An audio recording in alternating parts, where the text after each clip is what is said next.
Bienvenue sur l'Estamitech. L'Estamitech, le podcast de discussion dans la bonne humeur avec les acteurs de la tech du Nord. Je m'appelle Ludovic Bory et je vous accueille à ma table. C'est parti!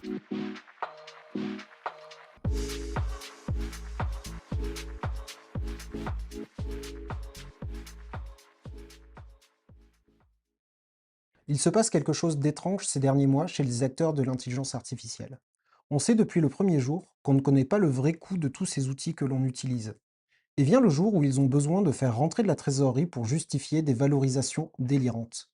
Alors, on passe de forfait à 10 dollars, puis 20 dollars, puis pour vraiment travailler aujourd'hui, on passe à 100 dollars ou 200 dollars par mois. Et là, on parle de paiement à l'usage systématique, avec une unité de mesure un peu étrange, le token. Alors, comment appréhender cette mesure difficilement contrôlable? Est-ce qu'on rentre dans une guerre des tokens? Pour en parler, je reçois Patrick Simkoviak, fondateur de Rust Token Killer. Salut Patrick, peux-tu te présenter? Hello. Oui, donc moi je m'appelle Patrick, je suis le créateur de RTK. Alors, je suis un peu un pur produit du Nord. Je viens du bassin minier de Lens. J'ai fait la fac informatique de Lille. J'ai travaillé dans les entreprises du Nord pendant une vingtaine d'années. Euh, Mulier. ouais, c'est ça. Ouais, beaucoup de muliers. Forcément, c'est la région. J'ai fait du CDI, j'ai fait du freelance, j'ai créé deux sociétés. J'ai un profil, manager, architecte d'infrastructure, DevOps j'ai fait pas mal de dev à côté sur des projets, enfin à la base, je suis sorti de la fac, j'étais dev quoi en fait. Ok, Voilà j'étais, en incubation, en 2000 enfin je suis toujours en incubation. En 2025, j'ai commencé, Euratech, le programme là je suis, à Euratech, Cybercampus.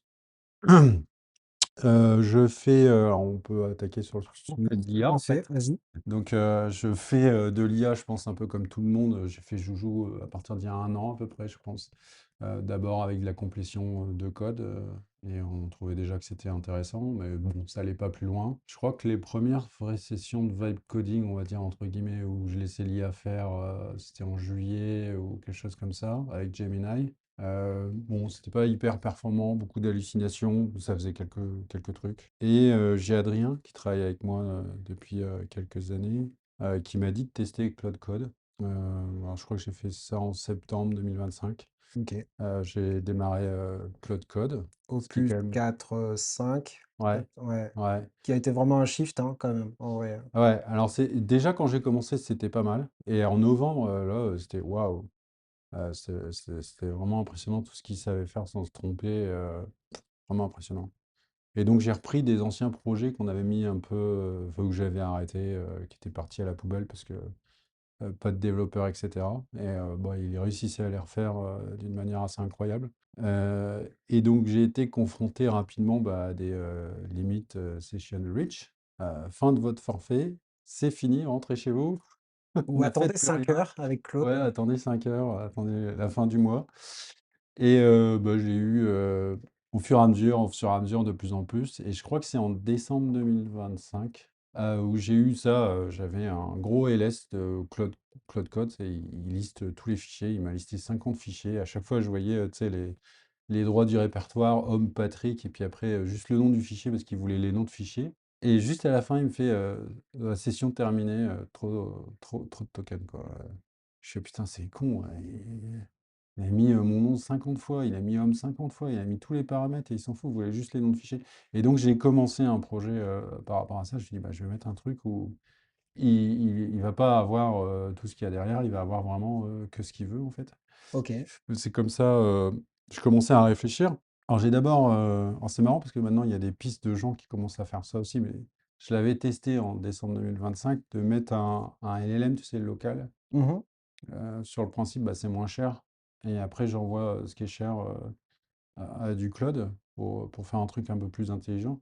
Donc, c'était du Python avec du truc local et ça marchait pas. C'était trop. Enfin, ça marchait, mais ça met des 4-5 secondes à envoyer un truc. Après, pas assez rapide en fait, pas assez efficace sur les modèles qu'on avait en décembre 2025. Donc, j'ai recommencé 2 fois. J'ai foutu 2 fois le truc à la poubelle, je crois. Et après, je me suis dit, ouais, non, ça peut pas faire comme ça. Donc, je commençais à avoir une idée claire de ce que je voulais et ce que je voulais pas. Donc je voulais un truc ultra rapide, qui élimine, en fait, des informations, enfin pas des informations, mais qui enlève du surplus qui est Ok. pas nécessaire. Parce que répéter 55 fois Patrick, je vois pas trop l'intérêt. Et donc je suis parti en Rust. Après je savais qu'il fallait une petite T'étais déjà base, développeur Rust? non, pas du tout. Je fais tous les trucs, Les tutos? de base, les tutos et cetera, mais pas plus que ça. J'avais pas fait un truc, multithreadé et cetera, non. Alors je me permets, on va rembobiner un petit peu.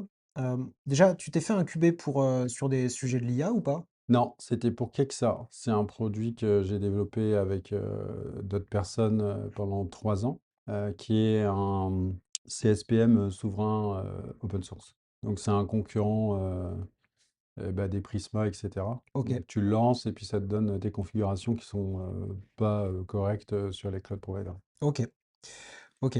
Euh, donc à côté de ça, tu as lancé ce side project, finalement, Ouais, parce que tu le trouvais pertinent. J'aimerais bien d'abord que tu expliques cette notion de token en disant, bah, tu as vu qu'il y avait plein de bruit superflu et que ça te bouffait ton quota et ouais, que ça te frustrait. ouais. Comment est calculé le quota chez tous ces acteurs-là pour toi? Heu, bah, alors, on ne sait pas vraiment comment il est calculé exactement, en fait. C'est une estimation sur, le nombre de mots ou de requêtes, qui ont été faites et après tu as un tokenizer qui va supprimer normalement, des informations, comme, dans une phrase, il va supprimer des mots, et qui c'est eux, ils vont pas compter, en fait. Mais on est d'accord qu'on n'a pas accès, nous, au tokenizer de chacun des acteurs Non, et que ce n'est pas le même tokenizer pour chacun des ouais, acteurs. c'est pas le même pour chacun des acteurs, OK. ouais. Donc le quota est fait sur le nombre de mots, on va dire, et quand l'outil fait des actions, heu, tout ce qu'il va récupérer est envoyé potentiellement, Et là, tu parles, pour les requêtes API, simples, mais pour, les commandes shell, on sait même pas. d'accord, On sait même pas, ce qu'ils envoient pour les commandes shell et ce qu'ils envoient pas ou comment il est tokenisé au niveau command shell. Enfin, moi, je crois pas que j'ai jamais vu aucune information là-dessus, hein. Je sais pas si toi, tu en as vu? non. Et donc là, quand tu parles du tokenizer, bah, c'est quand tu apprends, sur, bah, tu vois, tu fais les trucs LLM from scratch, et puis ils te montrent les librairies, Python, de tokenizer qui sont assez simples, je sais pas, où tu enlèves les petits mots qui sont redondants et qui servent à rien, de, là, et cetera. Mais sur le bruit shell, il y a rien. Il y a eu des études sur du bruit shell, est-ce qu'il est utilisé, dans l'inférence, dans l'entraînement et cetera? C'est pas très clair. Il y a des chercheurs qui disent: «Non, pas du tout, le Bruxelles, il est pas utilisé, dans, heu, comment dire? Dans l'entraînement». Donc en fait, nous, on est vraiment sur un truc spécifique avec RTK. On n'est même pas, dans les commandes, tu vois? Si tu fais une discussion simple avec le LLM, on n'est même pas là-dessus. Nous, on est vraiment sur les commandes shell et donc je vais di le retour des commandes shell. Le retour des commandes shell, OK. Donc tu as fait un filtre en listant une liste, prédéfinie de commandes shell que tu es capable d'interpréter, de filtrer en te disant: «Bah, mon retour, je m'attends à ça et il y a certaines choses que j'ai pas envie d'avoir». L'idée de départ, c'était ça, c'était vraiment de dire, tu vois, tu fais un cargo test, c'est l'exemple le plus probant ou le go test et ben, quand tu es humain, tu aimes bien avoir toute l'information et il y a plein d'anciennes commandes shell des années 70 qui vont t'envoyer plein d'informations qui en fait, moi je veux dire que c'est un peu du bruit parce que si tu fais un cargo test de 1300, tests, tu vas avoir 1300 lignes, OK, OK, OK, OK, OK, OK, OK. Nous, avec RTK, tu vois, on va sortir OK total et à la fin, fail sur les tests qui sont pas bons. OK, OK et pour nourrir le contexte qu'avec ce résultat-là et Oui, pour que le LLM se oui, concentre que sur ces arguments-là? oui, alors ça, ce qu'on sait aussi, c'est qu'on a là, on n'est plus dans le retour hystérique parce que je te dis après coup ce Ouais, qu'on a vu, parce que moi, c'était un problème que j'avais au début et quand je l'ai développé, j'avais avant de le mettre en ligne, alors déjà, j'étais même pas encore arrivé à RTK, mais tu l'as dit. Mais pardon. après, quand j'ai réussi à le faire en Rust et en SQLite et j'ai mis quelques commandes, j'ai dit: «Ouais, je vais l'appeler, Rust Token Killer» et je l'ai utilisé pendant un mois, de mon côté, en fait. Et moi, j'ai constaté que j'avais moins de fins de session. D'accord. Donc je me suis dit: «Ah, il y a peut-être quelque chose, ça a l'air de marcher, quoi, en fait». Et c'est là, après, que je l'ai mis, le 22 janvier en ligne et j'ai eu les premières stars et puis après, ça a explosé d'un coup et cetera, en fait. Et On a eu beaucoup, bah, j'ai fait un LinkedIn et dans l'heure, j'ai eu 100 stars. Donc après, il y a plein de gens qui sont venus et il y a par exemple, Florian qui se sont dit: «Ah ouais, ça m'intéresse» et qui ont commencé à le développer, à faire des releases, par rapport à moi, l'init initial que j'avais fait. Ok. Qui est pas lillois, hein, Florian. Non, il est parisien. Adrien, il est lillois et j'ai fait, alors je sais plus, on a enchaîné plein de PR, alors il faudra regarder, mais je crois qu'un mois après, j'ai fait un Reddit et le Reddit, il a fait 380 000 vues sur une journée. Donc là, ça a vraiment explosé. Alors après, juste quelques jours après, j'ai fait un LinkedIn, c'est pareil, 100 000 vues et 1000 likes sur très peu de temps. Juste pour dire que là, tu vois, je pense qu'on est à plus de 500 PR qui ont été passés. D'accord. Donc, De qui, alors? eh ben, il y a 60, enfin 80 contributeurs. Ok. Donc, nous, on gère les issues, Adrien, il gère les issues, Florian aussi, et puis, principalement, on fait des revues aussi de PR. Alors là, on va partir sur un autre sujet, sur Ouais, les PR faits l'IA par Slop. IA. Ah mais c'est carrément vrai, c'est carrément vrai. Alors, on a eu une inondation, du nombre de PR. Comme je te disais, on en avait eu, à un moment donné, une issue par heure et une PR, par heure. Et donc, bah, tu les bah, déjà, tu les revois avec Claude parce que tu en as tellement que revoir le code. Puis alors, tu as des trucs où, ouais, c'est simple, tu as 100 lignes, 200 lignes. Tu peux voir le code toi-même et le vérifier et tout. Mais il y en a, ils font des trucs à 3000, 4000 lignes. Et tu fais non, c'est pas possible. Donc, celles-là, on les éjecte déjà de base.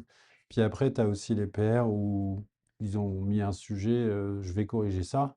Puis en fait, quand tu regardes à l'intérieur, il corrige ça, mais derrière, il fait plein d'autres trucs en fait. Parce que l'IA, elle est partie dans tous les sens et elle a corrigé d'autres trucs en même temps. Est-ce que la sécurité vous a fait peur à ce moment-là? Vous a dit, bah, on peut laisser passer des trucs. Ah, dès le début. Dès le début, on a eu un gars dans les premières PR, ah, c'était vraiment très rapide, où il voulait intégrer bah comment ça s'appelle le grep qui tourne avec une IA, là, qui était un peu buzz, là, je sais plus comment il s'appelle. Ah, bref, c'est un grep qui marche avec un modèle d'IA. Et il avait fait pour que ça s'intègre dans le code et ça le download automatiquement quand tu downloads RTK. Et tu vois, si on n'avait pas fait gaffe, le truc il serait passé. Alors on a fait tout de suite, non, c'est pas possible et tout. Et donc on a mis des process. Grep Brain? Je sais plus le nom, Ouais, je sais plus le nom. ouais. Mais on a mis dans les pipelines des trucs de vérification et on est au minimum 2 approuve et on vérifie toujours un step en disant Pas de ouais, nouvelle il est où la librairie. sécurité, est-ce qu'il y a une librairie externe, etc., etc. Ok. Ouais. Concrètement, comment ça marche? C'est 100% local sur l'ordi de la personne. RTK, ouais, Ouais. ouais, C'est un binaire Rust. ouais, Vous gérez une liste de commandes ouais. prédéfinie. Oui, pour celles qui sont plus compliquées, il y a une liste de commandes et celles qui sont plus simples, elles sont dans du TOML. Donc tu peux aussi faire des commandes simplifiées de substitution dans du TOML. D'accord. Et là, on est à 360 commandes, je crois, quelque chose comme ça au Ah oui, total. Ouais. d'accord. Et ça veut dire que ça veut dire que toutes les PR, c'était principalement pour ajouter des nouvelles commandes? Non, il y avait des bugs, hein. Il y a aussi beaucoup de BR de bugs. Il y a eu aussi, à un moment donné, à rajouter tous les outils IA. Il y a eu beaucoup de demandes pendant longtemps là-dessus. Ouais, alors que le but, c'est justement d'éviter ça, quoi. Enfin, d'un Éviter côté, ça. si le but de RTK est de consommer le moins d'IA possible et d'être le plus efficient possible, le but, c'est pas que RTK fasse plein d'appels à d'autres outils IA. Ah non, c'est pas ça, c'est tu puisses l'utiliser par exemple avec Gemini Ah oui, ou d'accord, avec d'accord. Codex Oui, ou oui, oui. avec Windsurf ou avec Cursor. On a eu beaucoup de D'accord. demandes là-dessus et ça a duré un bon petit moment.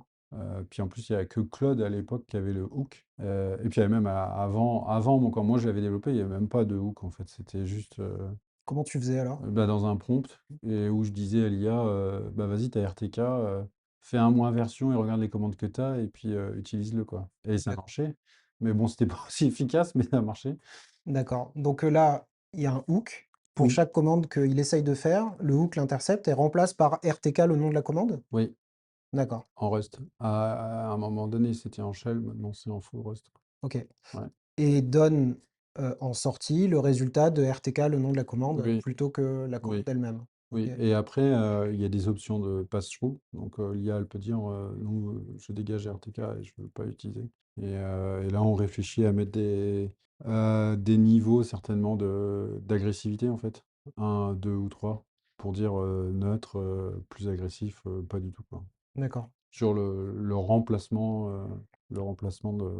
Moi, des mots, on va dire. tu vois, en tant qu'utilisateur lambda qui a installé ça, j'avais, qui a installé RTK, j'avais la peur de perdre en qualité. Oui, je Euh, comprends, ouais. et comment, comment on fait pour vraiment connaître le détail de ce qui est fait, avoir des exemples sur les commandes et le filtrage qui est fait pour être rassuré Bah, là-dessus? c'est en cours. Ouais, en fait, on est en train de. Alors, on fait déjà des benchmarks sur des LLM locaux, des LLM Claude. Alors, quand je dis Claude, Claude, Gemini, Cursor, où en fait, on va faire la réécriture, le changement et vérifier que ça leur pose aucun problème. Dans le sens, est-ce que tu comprends bien ce qui se passe, qu'est-ce que c'est, etc. et tout.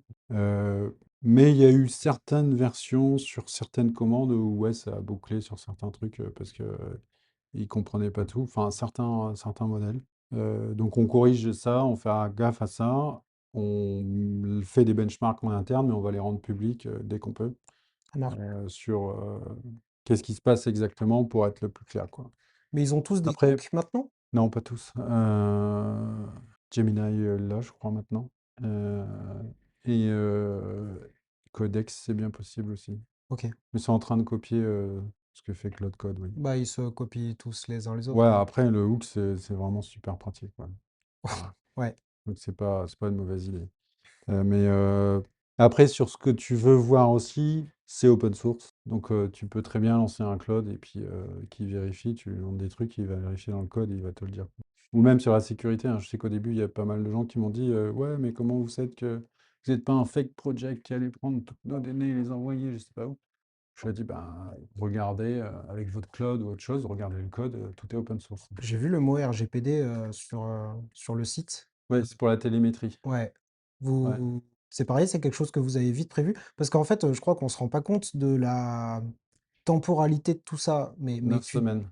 bah ouais. En fait, tu parles de décembre en disant bon, bah, j'ai commencé à faire ça et parce que j'en ai Ouais, besoin et ouais, tout ça. ouais. Et donc là, on est en train d'enregistrer, on est le 28 avril Ouais. et mais c'est rien. Et donc, il y a un site, des corps Ah contributeurs mais et, oui, mais j'essaie de le rappeler aux gens parce qu'on dit: «Mais vous avez pas ça et tout». Je dis: «Eh ouais, mais non, mais ah, ça fait 9 semaines». et au bout de 9 semaines, aucune boîte, s'est dit: «Tiens, je vais faire une section, pour la télémétrie orientée RGPD parce qu'il faut et qu'il y a beaucoup d'utilisateurs». Tu as une estimation déjà du nombre d'utilisateurs et de téléchargements de RTK? Ouais, j'ai une estimation plus ou moins précise. Ceux qui ont activé la télémétrie, justement, c'était pour ça, pour avoir des chiffres. Qui est activé par défaut, hein, je crois, hein? Ouais, bah, tu as un message, après tu peux le désactiver, donc c'est une pratique Ouais, assez bon. courante. Mais on en a besoin, nous, en projet open source, hein, parce que si on n'a pas ça, on peut pas justifier quoi que ce soit. Bon, bref. Et bah déjà, sur les stats GitHub, ça c'est sûr, 250 000 downloads, je crois, sur les 14 derniers jours. Bah, un truc 37 hallucinant. 000 stars, Ouais, alors le truc qui m'a le plus choqué. Combien, t'as dit? 36 Ah ouais. 900, je crois, un truc comme ça, Ouais, on 37 n'a pas 000. encore fait les 37 000, bah ouais. Ouais, Je j'ai vu ça. devrais passer dans les 40 000, je pense, d'ici quelques semaines. Non, moi, ce qui m'a le plus marqué, là, j'ai regardé hier ou avant-hier, c'est 30 000 vues par jour sur la page GitHub, un truc comme ça. Bah, ça Et intrigue, je fais waouh! mais c'est un sujet qui intrigue, parce que c'est quoi toi? Tu passé d'un truc, d'un développement donc en 9 semaines, une fois de plus, c'est dur d'avoir du recul peut-être, mais tu es passé d'un développement dû à une frustration à, un sujet qui devient un peu sociétal Ouais, de produits là qui nous ont, ouais, mis petite drogue un peu gratuite et qui d'un seul coup font exploser les coûts. Là, j'ai reçu un mail hier de GitHub par exemple, où GitHub Copilot dit: «Bah non, les forfaits à 20 balles, c'est fini, maintenant on va passer au paiement à l'usage ouais, pour tous les clients». ouais, Bah la vache, nous, on se demande à quelle sauce on va être mangé en fait. Comme on ne sait ouais. pas à l'avance, le paiement à l'usage, c'est hyper Mm, difficile d'avoir des prédictions. mm. Si tu étais DevOps, tu vois, tu devais sûrement faire du FinOps et réfléchir à tes coûts de fin d'année. Là, c'est quand même hyper particulier, quoi, de savoir combien tu vas dépenser, quoi. Ah, c'est même pire que ça, c'est vicieux parce que tu as une feature à faire et tu as dépensé ton forfait, ben, tu vas devoir quand même payer. sauf si tu l'as fait à la main. Ouais, ouais, bon, alors oui, d'accord. Alors, je croise de plus en plus de sociétés qui virent plein de gens en se disant on va faire que de l'IA et tout. Mais c'est vrai que ce truc-là, ça peut peut-être arrêter le fait de consommer à fond de l'IA. Maintenant, le refaire à la main, ouais, il y en a certains qui vont très très vite, qui sont des brutes en dev que je connais. Mais sinon, l'IA, elle va quand même beaucoup plus vite. Enfin, Et c'est quoi ta vision, toi, sur l'année qui vient de tous ces acteurs-là et sur leur business model et sur l'enjeu de la gestion des tokens où personne n'y comprend rien? alors, Sur la maîtrise du attends, token, quoi. je reviens juste un peu avant sur, tu dis 9 semaines. Moi, j'ai lancé, je crois que j'ai lancé quand même enfin, je vais pas dire un marché, parce qu'on gagne pas encore d'argent avec ça, mais j'ai lancé quand même un sujet qui n'existait pas, même au niveau mondial. Et j'ai eu beaucoup de questions, comme toi, tu m'as dit, voilà, il se passe quoi, la facturation, machin, tout ça. Mais c'est un truc très récent, on n'a pas beaucoup d'informations. Et bah, on travaille en allant, en fait, sur ce qui va se passer. Hier, il y a une présentation de Claude Code, je sais pas J'ai si pas tu as pu y vu. aller. Non. C'est dommage, c'était intéressant.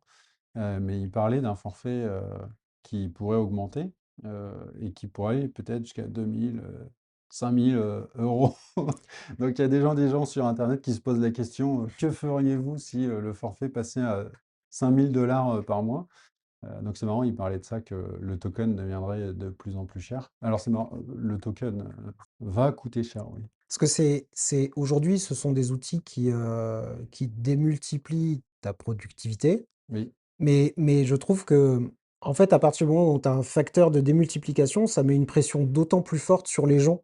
Parce que quand tu fais, je sais pas, tu as une équipe de 5 personnes, c'est un plus un plus un plus un quoi, plus un. Mais si tu en as un, on lui dit: «Bah, voilà, je j'investis 2 000 € de plus sur toi et par contre, faut pas que tu sois un, faut que tu sois 10». oui. Et ça La met pression est plus forte, oui. la pression est vachement plus forte Ouais, sur la c'est sûr. personne, quoi. Ouais. Et en fait, avoir des forfaits comme ça à 2 000, 5 000, Alors, plusieurs choses que je vois avec des discussions sur les utilisateurs qui n'engagent que moi, hein, et puis c'est juste des réflexions qui changeront de tête, hein. Mais il y en a qui n'arrivent pas à s'arrêter aussi. Il y a une espèce de drogue là-dessus. Tu sais, parce que ouais. tu développes avec l'IA, ça va vite et tout et tout. Et t'as pas de fin en fait au truc. Le truc, En tu vois, plus, ouais, il ça s'arrête jamais. tu Tu peux dis lancer ton toujours, truc le mais soir et il ouais, s'arrête à cause de moi parce que moi je m'arrête. Et il y en a qui continuent, ils continuent, ils continuent. Alors que ta fin de journée avant, elle était définie assez facilement. Bon, bah voilà, j'arrête, je rentre chez moi. Je suis content, j'ai fait mes petites features. Et que là, non, il n'y a pas de fin. Il y a des mecs, ils vont coder jusqu'à 1 heure, 2 heures du matin, et ça continue toujours en fait, tu vois. mais à côté de ça, il y a d'autres personnes qui tiraient une satisfaction, pas de la fonctionnalité terminée, Mm. mais du fait de faire eux-mêmes Oui, et qui alors se sentent ah oui, ouais, c'est clair. Bah, moi, je le ressens aussi. Tu fais les trucs, tu livres, mais t'as pas le plaisir, en fait. T'as pas la complicité de rechercher ou tout ça. En fait, tu as un plaisir parce que tu as livré, que ton cerveau, il dit: «C'est cool, ça y est, c'est bon». Mais t'as pas eu la complexité cérébrale de chercher un algorithme et cetera et tout. Enfin, beaucoup moins que quand on le faisait avant, en c'est un fait. plaisir différent. Et ça C'est un peut-être plaisir que ça différent. correspond à des profils différents aussi, non? Moi, j'ai un profil plus builder et donc j'aime bien ça parce que c'est vrai que toujours voulu construire beaucoup de choses et c'était beaucoup plus compliqué. Il faut beaucoup de développeurs en fait pour faire des solutions. Tu vois, on avait fait un truc, c'était EasyVisu il y a 4 5 ans. C'était pour voir une cartographie et une doc automatique de tous tes cloud providers. Donc en fait, tu mettais tes clés de cloud provider et boum, ça te sortait les docs automatiquement, etc. Bah, il faut beaucoup d'argent pour développer ça et puis, le mettre à jour et cetera.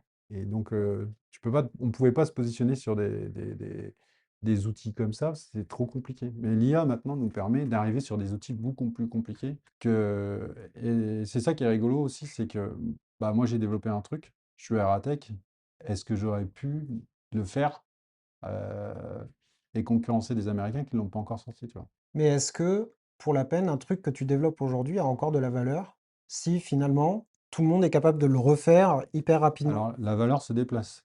Pour moi, la valeur, elle est plus dans le dev uniquement. La valeur, elle est dans... Enfin, le métier d'un dev, c'était pas juste coder à 100% de son temps.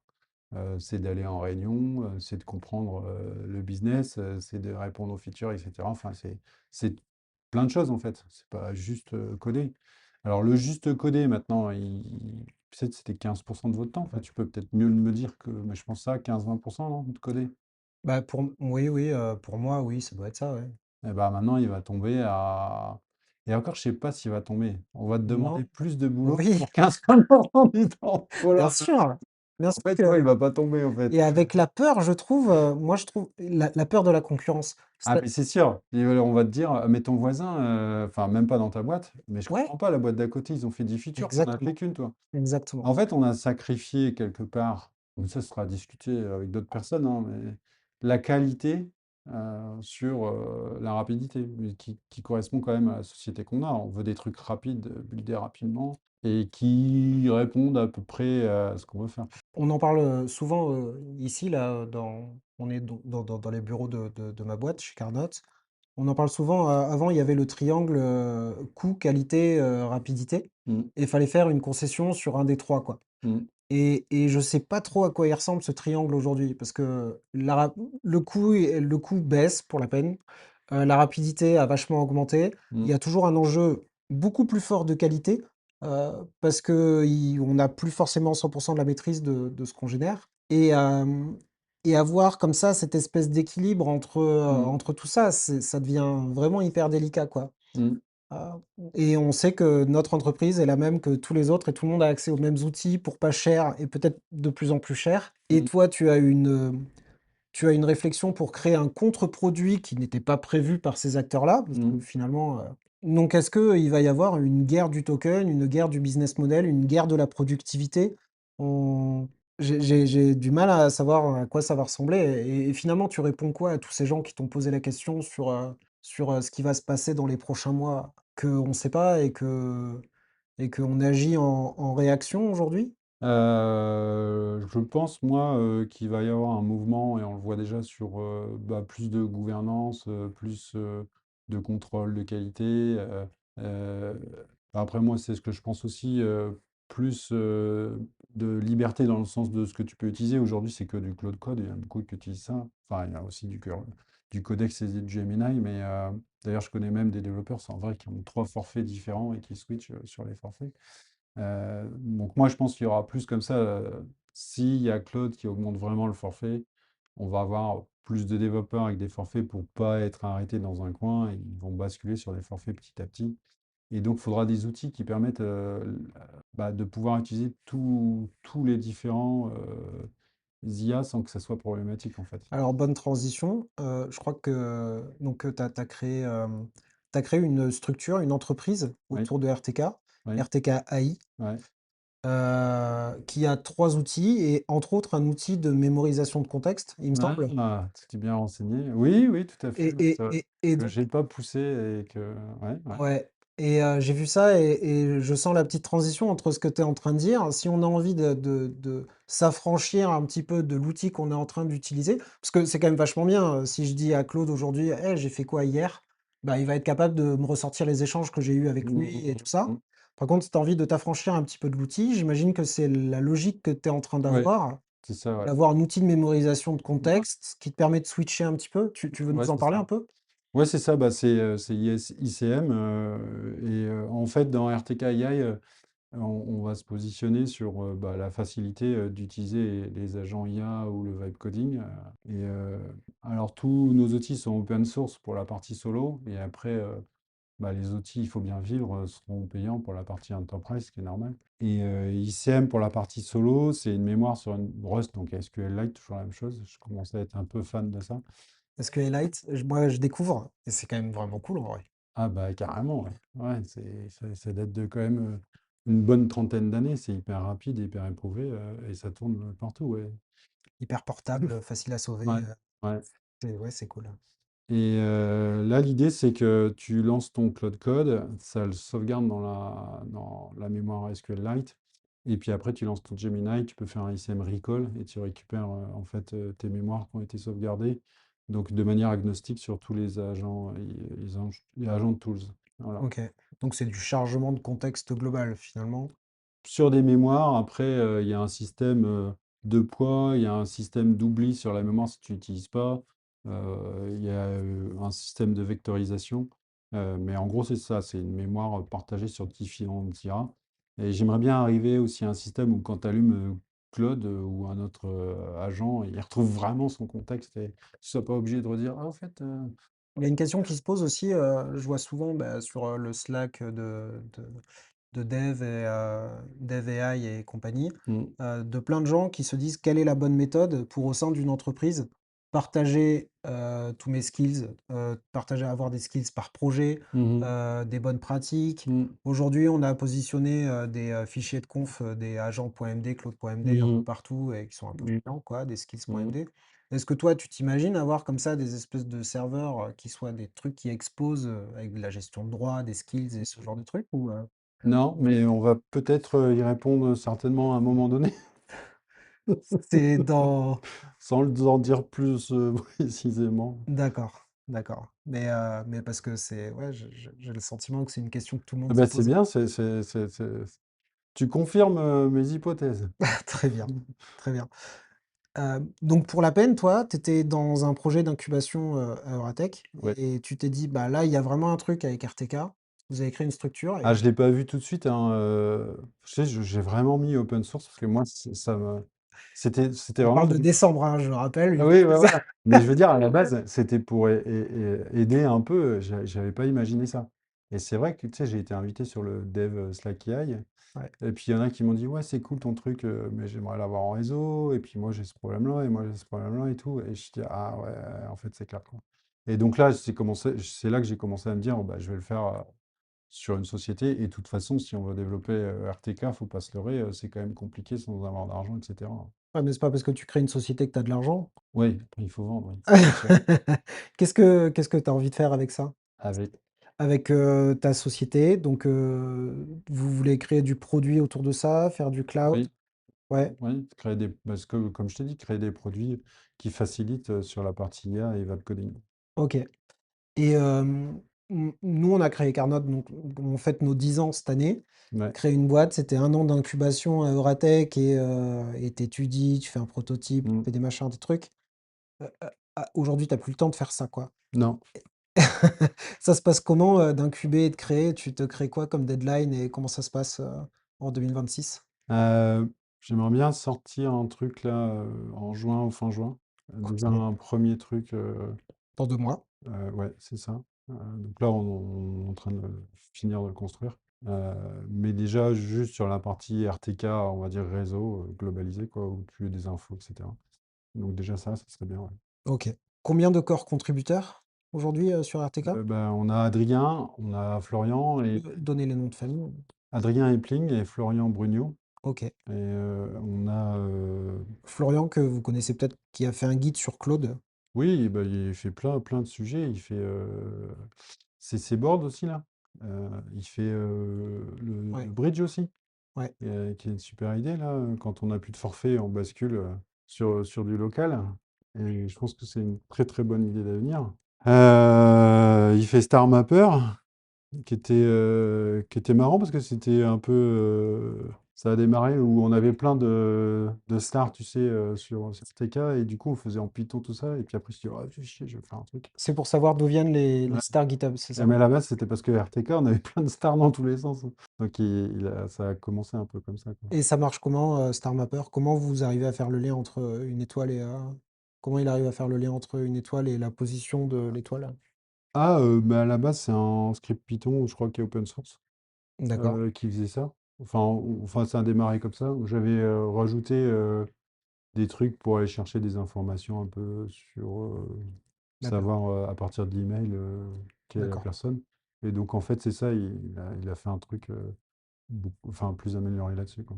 Mais tu peux avoir beaucoup d'informations avec le profil de la personne, hein. Ce qui rentre, tu sais, dans GitHub. Ouais. Ah oui, oui, c'est vrai. On peut mettre sa localisation, Ouais, ouais. Ouais. dans GitHub. OK. Ouais, c'est basé sur ça, ouais.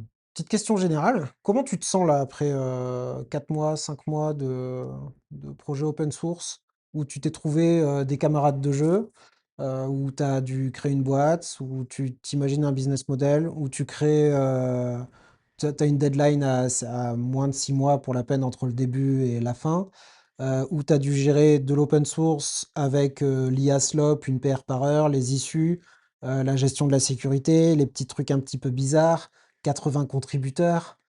Comment ça va? 2200 forks. Euh, bah, ça va mieux, mais il y a eu une période compliquée où quand ça a vraiment explosé à fond, là, et c'est pour ça que j'ai demandé à l'aide à Adrien qui m'aide bien là sur la partie open source. Donc là, ça va mieux. J'ai un peu délégué ça pour le moment. Et mince. Et c'est marrant, mais je vais dire, les choses n'ont jamais été aussi claires, mais aussi embrouillées dans ma tête, tu vois. J'ai un peu les deux sentiments. C'est pas ta première boîte? Non, c'est pas ma première boîte. C'est quoi la différence avec les autres boîtes? Bah après, j'ai fait une ESN, donc c'est moins compliqué. Différent, ouais. Parce que bon, c'est assez simple, le modèle est assez simple et tout. Après, j'ai fait Kexa, mais ça n'a pas décollé plus que ça, parce que j'étais en phase de très gros, il fallait beaucoup d'argent et tout, donc j'ai pas réussi à concrétiser ça. Euh, mais non, j'avais pas encore eu un projet open source qui avait explosé. Donc ça fait plein de buzz dans tous les sens, plein de gens qui t'appellent et tout. C'est pas frustrant de De se quoi? dire, il y a plein d'utilisateurs, il y a plein de succès, mais au final, pour l'instant, c'est beaucoup d'efforts et je peux pas en faire mon métier parce qu'il y a rien Ah, derrière. si, si, si, ouais, si, si, si, oui, c'est sûr. Mais oui, c'est sûr. Après, bon, déjà, ce qui est sympa, c'est que je croise tout le temps des gens qui me disent ah, c'est toi, RTK, merci, c'est super sympa, Ouais. t'as sauvé mon forfait. Ça me fait toujours rire. Ou bien ah, mais c'est toi, RTK, mais je savais même pas que c'était toi. Ah, mais c'est un truc du Nord, mais comment c'est possible que ce soit du Nord? C'est des trucs qui sont sympas, mais bon, ça me fait pas vivre, ça, c'est sûr. Donc, j'aimerais bien pouvoir en vivre et aller plus loin. Et l'étape pour arriver à en vivre, elle n'est pas forcément facile, quoi. Il faut convaincre des entreprises et tout. Et Tu pas été contacté pour la peine par des gros acteurs de l'IA? non, non, non, pas encore. C'est marrant parce que j'ai eu la question hier à la présentation où il y avait Anthropic. Le mec a fait Ah, je sais Bah, pas. c'est un Mm. anti-pattern pour eux, en vrai. Non, pas forcément en fait. Là, sur les stats, mais à prendre avec des pincettes, hein, mais on est à 3 milliards de tokens économisés par jour sur tous les utilisateurs. Donc tu fais le calcul à l'année, ça fait beaucoup. Et si tu fais l'estimation du nombre de mots que tu supprimes qui est non consommé par des cartes, bah, ça fait beaucoup. Et si les IA providers, et c'est ce qu'ils ont actuellement, ils ont une croissance qui va être très forte et une captation en fait, des clients, elles ont besoin de data centers, elles ont besoin de cartes, et ça coûte beaucoup d'argent. Ouais, mais elles ont aussi, besoin de connaître, la valeur qu'elles sont capables de tirer de chacun des clients, quoi. Elles le savent pas pour l'instant. Mais là, à la présentation d'hier, je crois qu'ils mettaient 1 dollar pour 1 dollar payé. Donc ils subventionnent sur ton forfait, je crois que c'est 1 ou 2 dollars, je ne sais plus, à vérifier. Mais ils subventionnent en fait les forfaits parce que c'est pas rentable. Ouais, ouais. Donc ils veulent faire, bah, c'était un peu Uber à la base, ils capter tout le marché, et avoir tout le marché, être celui qui a le plus de gens. Et après, ils vont monter les prix certainement. On est développeurs, malgré ça, on joue le jeu, quoi. On sait qu'on va se faire plumer, quoi, et on est obligé de jouer le jeu. On coupe un peu la branche sur laquelle on est assis. T'es pas obligé. Tu peux acheter des Mac mini ou des Mac. Merde, je fais de la pub pour Mac. Non, mais je veux dire, après, tu as des. Je pense, moi, alors tu me demandais sur c'est quoi l'avenir. Les modèles locaux, ils vont de mieux en mieux. Il y aura une fragmentation à un moment donné entre ceux qui sont prêts à payer un bras pour le cloud. Ils ne pourront pas augmenter indéfiniment parce que si les modèles locaux continuent à augmenter, à être de plus en plus performants, et il y aura un moment où on va basculer sur du local, en fait. Et je sais pas si tu as vu le dernier CEO de Apple. Le mec, il a fait que du hardware Ouais. pendant 30 ans. Bon, enfin, pour moi, ça donne une direction, hein. C'est qu'ils vont pas faire du software, c'est qu'ils vont aller dans le hardware. Ouais, mais après Apple, ça fait pas mal de temps que c'est des vendeurs de hardware. Ouais, On peut le dire, ils sont pas très bons en soft. Ils ouais, sortent aucune nouveauté, ils ont pas réussi sur l'IA. c'est pas faux. Ouais, Ils c'est sont vrai. ouais, par contre, ils ont sorti, leur puce M, Ouais, qui déboîte, quoi. ouais. Moi, je pense qu'ils vont continuer là-dessus. Enfin, s'ils ont vu le vent et puis qu'ils mettent la voile pour avancer, ils devraient se mettre sur ce genre de choses et proposer même des grosses machines. Il y a tout un marché de gens qui ne peuvent pas utiliser les forfaits cloud parce que pour des questions de sécurité, ils ne peuvent pas en fait. Et aujourd'hui, bah, l'offre, Elle est pas adapté. elle commence à exister, mais elle n'est pas bundlelisée, elle n'est pas en même capacité que Cloud Code. Donc, je sais pas, Je pense qu'ils vont augmenter les forfaits, mais ils pourront pas aller jusqu'au bout. Et donc, comme tu dis, tu n'auras pas le choix. Si, tu auras un choix, mais tu auras le choix entre je vais moins vite, j'ai moins de qualité, ça va être ça. Ça fait pas rêver. Bah, disons que ton chef ou le PDG va te dire non, non, mais tu prends Claude, hein, ça va plus vite. Ouais, OK. Bah, écoute, merci, je crois qu'on a fait le tour. Est-ce que tu penses qu'on a oublié un petit truc ou tu voudrais évoquer quelque chose? Euh, Pourquoi t'as fait Vox d'ailleurs aussi? J'ai vu, Ah, tu regardes vraiment tout en fait. bah, j'ai regardé le Ouais, site. c'est bien, c'est bien, c'est bien, bravo. Pourquoi j'ai fait Vox? Parce que j'aimais bien le concept de Claude qui me contacte sur mes 4 onglets quand il a terminé en fait. D'accord. Donc, Vox, tu peux juste dire en quelques mots, le principe? Bah, c'est ça en fait. C'est bah, tu as plusieurs onglets mais alors ça marche pas encore super. J'ai bien écrit expérimental, hein. Je sais pas si tu as regardé Grit aussi, c'est Non. semi-expérimental. Ah, mais t'es pas allé jusqu'au. Je suis pas allé, il Eh me ben manque la regarde Grit dernière. parce que celui-là il est peut-être mieux que tous les autres, hein. Vox, c'est vraiment le truc qui fait de la synthèse vocale pour que Claude Code puisse me parler, ou n'importe quel IA. Et quand il se réveille, en fait, il a fini une tâche. Bah, au lieu que tu bascules, tu sais, sur les onglets et tout, et ben il va te dire, voilà, j'ai terminé, j'ai fait ci, j'ai fait ça, etc. Et donc, bon, c'était un truc, parce qu'il y avait des modèles qui étaient sortis qui faisaient de la génération rapide. Je me suis dit, ouais, tiens, je vais essayer ça. Et c'est assez bizarre de. Et j'utilisais Andy en même temps. Tu OK. utilises ou pas ça, Andy? Non. Ouais, alors, Ah, c'est comme Whisper, non? C'est ouais, ouais, c'est open source. ouais, c'est ça. On Je dit suis c'est la très version open source. accessibilité pour, parler, directement Ouais. dans ton shell, quoi. Et donc, vous pouvez essayer, c'est assez rigolo de faire du Andy et du Vox. Parce que bah, le PC parle et toi tu parles au PC, ça te fait aller dans une autre voie. Mais depuis, je suis revenu au clavier, j'ai pas réussi à me convertir à fond. Mon fils, lui, il fait ça, il fait du handy, mais moi, j'ai pas réussi en fait. Ah ouais. Je suis Il a peut-être quel âge? trop vieux en fait, 17 ans. Ah la vache, ouais. C'est, impressionnant et le dernier outil que tu as dit que je dois regarder? Ah bah mon fils, il a fait un truc là avec notre code. Ouais, c'est impressionnant ce que les jeunes vont construire en fait. Qui s'appelle? Le dernier outil, Ouais, c'est Grit. Grit. Bah, en fait, là, c'est un peu né de RTK aussi. En fait, tous les produits que j'ai, c'est quand même né de RTK. On avait tellement de PR et tu sais, on fait tellement de reviews sur le post, sur toutes les PR et tout, qu'à un moment donné, bah, tu peux pas lancer plein d'agents en fait sinon tu fais des workstreams sur Git. Et je me suis dit, bah, ça serait bien bah, de réfléchir à un autre système qui est pas du tout du merge sur fichier, mais du merge sur fonction. Donc l'idée, c'est ça, c'est que tu aies des agents, ou ça peut même être des humains, qui disent, bah, je vais modifier telle fonction dans le code et je vais pas modifier la totalité du fichier. Donc moi, je vais prendre ça et je vais le modifier. Et du coup, bah, t'as pas de conflit parce que c'est modifié que à la fonction et de toute façon, tu modifies pas forcément tout le fichier à chaque fois, quoi. D'accord. OK. Bon, ouais, c'est expérimental, conceptuel, parce qu'après, bah, il y a encore des questions sur bah, comment tu fais quand tu modifies une fonction qui implique une autre fonction qui est imbriquée sur ce truc-là et tout. Évidemment. Évidemment, ouais. Et tu oui, bah, oui. Mais je pense qu'il y a un truc à faire là-dessus. D'ailleurs, il y a l'ancien de GitHub, je sais pas si tu l'as vu, Non? il y a même pas 2 semaines, tu regarderas, je crois que c'est GitHub, ouais, qui a levé 17 millions pour refaire le système de Git. D'accord. OK. Parce qu'on voit très bien que quand tu lances 50 agents, bah, ça marche pas, quoi. Mmh. J'ai vu un outil en ce moment, mais j'ai pas regardé, de conf encore, qui émerge pas mal, Jujutsu, ça te parle? Ouais, c'est Google. Bon, c'est pas un nouveau, hein, mais Non, ouais, mais je sais pas pourquoi, j'ai vu pas mal de bah, parce conférences autour que de ça oui, aujourd'hui. qui disent que ça pose pas de problème avec Jujutsu, mais en fait, ouais, il y en a pas mal qui utilisent ça. Bah, sur Davia, ils en parlent beaucoup aussi. D'accord. On m'a dit d'utiliser ça, ouais. OK, ben, merci beaucoup. J'ai 2 petites questions, une reco culturelle pour terminer. Un truc qui t'a inspiré ces derniers temps, si tu as eu le temps de dormir et de voir d'autres choses? Ah ben là, tu vois, c'est marrant, hein, mais je lisais le livre de Steve Jobs et je suis toujours en train de le lire. Et si vous l'avez pas lu, je dirais, bah, j'aime bien quand même le début de l'informatique sur tous les trucs, le Mac, etc.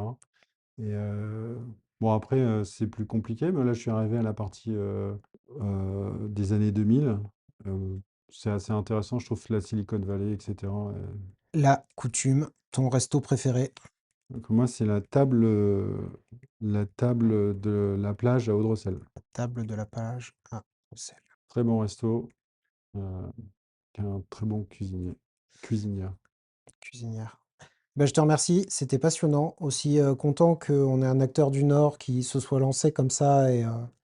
Et puis c'est parti d'un besoin. Et du besoin, il y a eu du succès et plein de gens qui sont contents. C'est hyper inspirant parce que on se retrouve vraiment à une époque où on est obligé de répondre comme ça en action à des business models qu'on ne maîtrise pas encore. Et on a encore des clés d'action, nous, en tant que développeurs donc, et développeuses. C'est plutôt chouette à voir. Est-ce que je peux dire un truc, c'est pour les start-upers Ouais, ou les gens qui essaient d'entreprendre. Je peux juste dire, ça paraît bateau, mais continuez, hein, parce que j'ai raté 3 fois. Donc, le succès peut être toujours à la porte de tous ceux, en tout cas, de tous ceux qui essayent, quoi. mais ça fait peur, hein, d'entreprendre aujourd'hui. Enfin, ouais, tu vois, c'était aussi pour ça que je te demandais comment est-ce qu'on entreprend en 2026, parce que je pense qu'il y aura des leçons à en tirer aussi, quoi. On n'entreprend pas aujourd'hui comme on entreprenait il y a quelques années, Ouais, quoi. et sur la question du développeur, il servira à rien. J'avais une idée que j'ai pas dit aussi, excuse-moi, je t'en rajoute. Vas-y, vas-y. Mais pour moi, il y a aussi la spécialisation du développeur, parce qu'on a eu. Alors, Spécialisé. J'ai été recruteur en fait, parce que j'ai recruté pas mal de gens. Et le développeur spécialisé, tu es un peu dans le médical ou dans le bâtiment, etc. C'est peut-être l'avenir du développeur en fait, c'est de connaître vraiment, Le pas métier. forcément de savoir développer, mais de bien connaître le métier.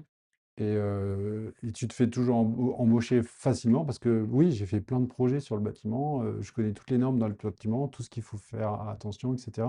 Pour moi, c'est peut-être ça l'avenir en fait. Avec ma collègue PM, en product manager, on se pose la question si l'avenir c'est pas une espèce de fusion développement product management Ouais, c'est ça, ouais. vraiment le CPTO va vraiment prendre un sens hyper fort, hein, je La pense. valeur, elle sera dans la valeur que tu apportes au métier et Au donc la client. spécialisation que tu as vis-à-vis du métier, vis-à-vis de ce que tu as fait, de ce que tu as vécu. C'est ça que tu vas vendre et ça sera plus non plus. Alors après, il y aura quand même une valeur sur bah, comment tu utilises les nouveaux outils. Malheureusement, ce qui a fait l'IA, et même moi je le vois là, parce que si je dois réembaucher des gens demain, bah t'embauches quoi? Un senior qui connaît rien à l'IA ou un junior qui connaît très bien l'IA? Un senior qui connaît bien l'IA, hein. Non, mais je l'ai pas mis dans l'équation. Ouais, ouais, je sais, mais malheureusement, ouais. Et en fait, ça a déstructuré le marché de l'embauche, le marché de... Enfin, ça a tout déstructuré le marché. Et après, même tu mets des KPI sur les gens, tu les mets sur quoi? C'est quoi les tests de recrutement d'ailleurs? Il sait livrer ou il comprend ce qu'il fait? Ah bah voilà. Tiens, tu as un prochain podcast si tu veux. Bah, il y a tout un. Ouais. Mais c'est pareil, je suis pas sûr qu'on ait toutes les réponses aujourd'hui. Ah non, on les a pas, mais on va devoir le construire en allant en fait. Bah, merci beaucoup une fois de Merci. plus, Patrick. Et puis, on se retrouve bientôt pour un prochain épisode. Salut! Merci les Tech.